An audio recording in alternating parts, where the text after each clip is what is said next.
Hey there, it's Beth, and I'm up for a beautiful blog hop with SpiegelMom scraps and Creative Embellishments. And Creative Embellishments has beautiful chipboard pieces that are simply amazing. And then, of course, at the SpiegelMom scrap shop, there are gorgeous sequins and cork and felties and shimmers products, and they are all amazing. So I'm up with a super quick layout. When I do not do mixed media, my layouts come together pretty quickly, especially when I scour my Pinterest board and find a layout to scrap lift. So I will link that in the description box below, but this is very simple layout, and it's just literally adding strips of paper and a very large photo.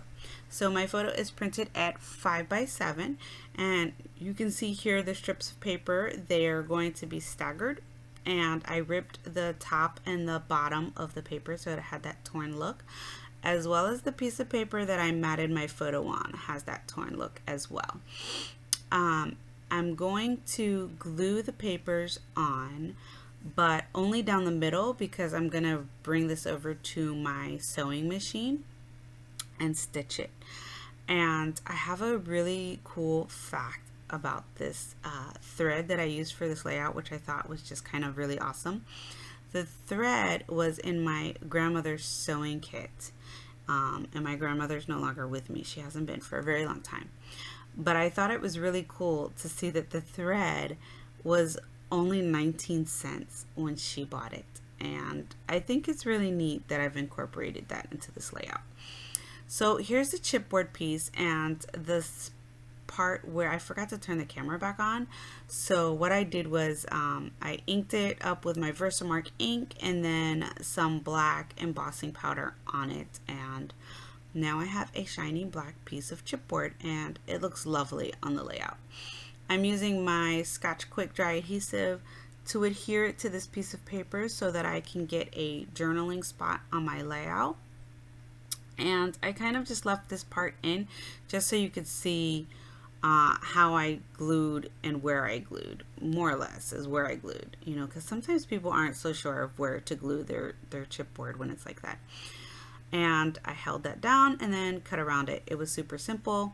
I really like the lines within the chipboard so that I can add my journaling to it, and that worked out perfectly.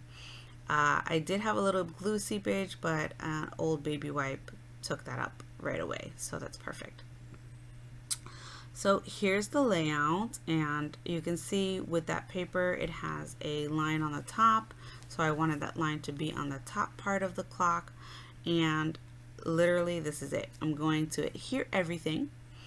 And the new Ali Edwards story kit, the theme for that kit is Bond. So that ended up working perfectly for my layout, because this layout is all about my son and all of his friends that he has and how they hang out and whatnot. I used a flare button from a Flare for Buttons, and I did the messy thread look courtesy of Missy Whitten here. And let me tell you, this thread for some reason just gave me the fits, but I didn't give up. I persisted and I managed to get some thread underneath my flare button. Make sure you hop along with us during the blog hop for your chance to win an amazing prize from the SpiegelMom scraps. And I really hope you are inspired and enjoy.